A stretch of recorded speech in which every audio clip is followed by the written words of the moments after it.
রেলের উচ্ছেদের প্রতিবাদে দার্জিলিং জেলা তৃণমূল কংগ্রেসের বিক্ষোভ। এডিআরএম দপ্তরে ডেপুটেশন। রেলের জায়গা থেকে হকার এবং ব্যবসায়ীদের উচ্ছেদের প্রতিবাদে সোমবার দার্জিলিং জেলা তৃণমূল কংগ্রেসের উদ্যোগে শিলিগুড়িতে বিক্ষোভ মিছিল এবং ডেপুটেশন কর্মসূচি অনুষ্ঠিত হয়।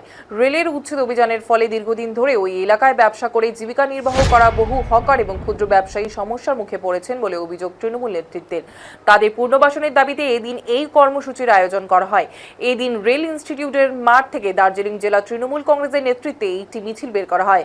মিছিলে দলের জেলা সভাপতি কুন্তল রায়, শিলিগুড়ি পৌর নিগমের প্রাক্তন মেয়র তথা তৃণমূল নেতা গৌতম দেব, বিভিন্ন ওয়ার্ডের তৃণমূল কাউন্সিলর, দল নেতাকর্মী এবং সমর্থকেরা উপস্থিত ছিলেন। মিছিলটি বিভিন্ন পথ পরিক্রমা করে রেলের এডিআরএম দপ্তরের সামনে পৌঁছায়। সেখানে তৃণমূল কংগ্রেসের পক্ষ থেকে রেলের আধিকারিকদের কাছে ডেপুটেশন জমা দেওয়া হয়। তৃণমূল নেতৃত্বের বক্তব্য, রেলের জায়গায় দীর্ঘ কয়েক দশক ধরে বহু হকার এবং ক্ষুদ্র ব্যবসায়ী ব্যবসা করে তাদের সংসার চালিয়ে আসছেন।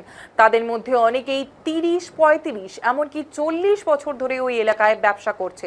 হঠাৎ করে উচ্ছেদ করা হলে তাদের জীবিকা সম্পূর্ণভাবে বন্ধ হয়ে যাবে এবং তাদের পরিবারগুলোরও চরম আর্থিক সমস্যার মধ্যে পড়বে। দার্জিলিং জেলা তৃণমূল কংগ্রেসের সভাপতি কুন্তল রায় বলেন, আমাদের মূল দাবি হলো রেলের জায়গা থেকে যেসব হকারকে উচ্ছেদ করা হচ্ছে তাদের পুনরায় পুনর্বাসনের ব্যবস্থা করতে হবে। তারা কেউ 30 বছর, কেউ 35 বছর, আবার কেউ 40 বছর ধরে ওই সমস্ত জায়গায় ব্যবসা করে আসছেন। তাদের আয়ের প্রধান উৎস এই ব্যবসা। এই ব্যবসার উপর নির্ভর করেই তারা তাদের সংসার এবং পরিবারের সদস্যদের ভরণ পোষণ করেন। তৃণমূল নেতৃত্বের দাবি, দীর্ঘদিন ধরে রেলের জায়গায় ব্যবসা করে আসা হকারদের হঠাৎ উচ্ছেদ না করে তাদের সঙ্গে আলোচনা করে সমস্যার সমাধান করা হোক। বিশেষ করে যাদের পরিবার সম্পূর্ণভাবে ওই ব্যবসার আয়ের উপর নির্ভরশীল, তাদের জন্য বিকল্প কর্মসংস্থান বা ব্যবসার উপযুক্ত জায়গা করে দেওয়ার দাবি জানানো হয়েছে।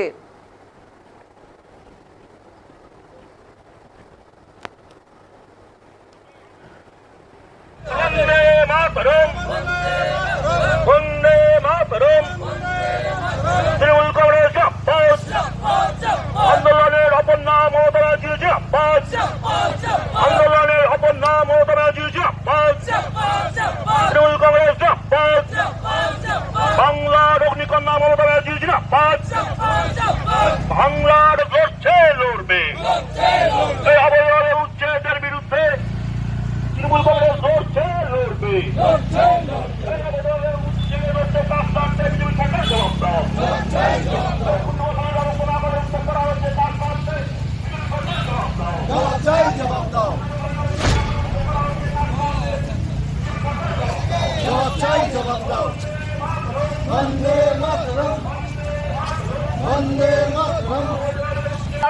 এডিআরএম জবাব দাও।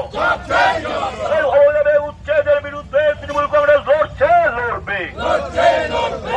উচ্ছেদের বিরুদ্ধে আপনারা সবাই জানেন যে সারা শিলিগুড়িতে এবং শিলিগুড়ি সহ গোটা উত্তরবঙ্গেই বিভিন্ন জায়গাতে রেলওয়ে নোটিশ করেছে এবং একটা উচ্ছেদের প্রক্রিয়া এদের চলছে।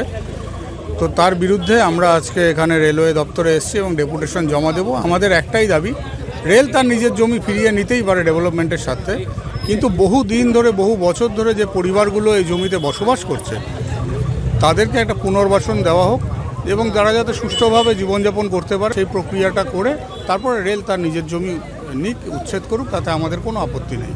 আমাদের একটাই দাবি, পুনর্বাসন দিয়ে উচ্ছেদ করা হোক। ডেভেলপমেন্ট প্রয়োজন আছে, কিন্তু দীর্ঘদিন, বহু দিন ধরে যে মানুষগুলো শিলিগুড়িতে এই জমিগুলিতে বসবাস করছে, যারা আর্থিকভাবে পিছিয়ে আছে, যাদের পক্ষে সম্ভব না যে তারা নূতনভাবে এস্টাবলিশমেন্ট করবে, তাদের পাশে রেলকে দাঁড়ানোর জন্য আমরা অনুরোধ করছি যে এদেরকে সঠিক পুনর্বাসন করে আপনারা আপনাদের জমি ফিরিয়ে নিন। আমরা এডিআরএম এর অফিসে এসেছি, আমরা এখানে জমা দেবো। দেখুন, আমরা তো সবসময় চাইবো আমরা কনস্ট্রাকটিভ বিরোধিতা করব। আমরা বিরোধিতার জন্য বিরোধিতা করব না, কনস্ট্রাকটিভ বিরোধিতা করব। এবং আমাদের একটাই কথা যে বিভিন্ন বাঙালি, হিন্দিভাষী, বিভিন্ন জাতি ধর্মের মানুষ এই জায়গাগুলোতে বহু বছর ধরে, কেউ 30 বছর, কেউ 40 বছর, কেউ 50 বছর ধরে বসবাস করছে এবং তারা আর্থিকভাবে পিছিয়ে পড়া মানুষ। তাদের পক্ষে সম্ভব না তারা নিজেরা গিয়ে অন্য কোনো জায়গাতে তারা বাড়িঘর তৈরি করে থাকবে। তো এতদিন ছিল মানবতার খাতিরে আমরা অনুরোধ করছি রেলওয়েকে যে আপনারা তাদেরকে একটা পুনর্বাসন করে আপনারা তারপরে মুখ্যমন্ত্রীর উপরে যেভাবে গাড়ির উপরে যেভাবে হামলা করা হয়েছে তার জন্য আজকে আমাদের রাজ্যের প্রত্যেকটা প্রত্যেকটা ব্লকে অবস্থান বিক্ষোভ হবে। তার কর্মসূচি অনুযায়ী আমরা রেলওয়ে অফিসের পাশে আজকে অবস্থান কর্মসূচি করব।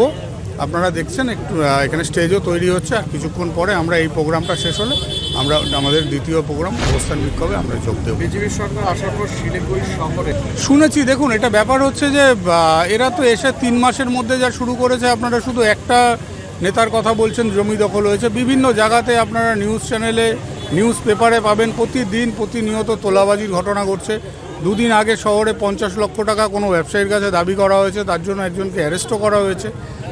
বাকিরা যারা নেতা আছে তারা অধরা, এখন জানি না প্রশাসন ধরছে না কি করছে, কিন্তু প্রতিনিয়ত এরম চলছে। সুতরাং একটা কি বলবো, এটা তো একজনের প্রতিষ্ঠিত নেতার বিরুদ্ধে অভিযোগ এসছে, এখন দেখা যাক প্রশাসন কি ব্যবস্থা নেয়, আমরা অপেক্ষায় আছি।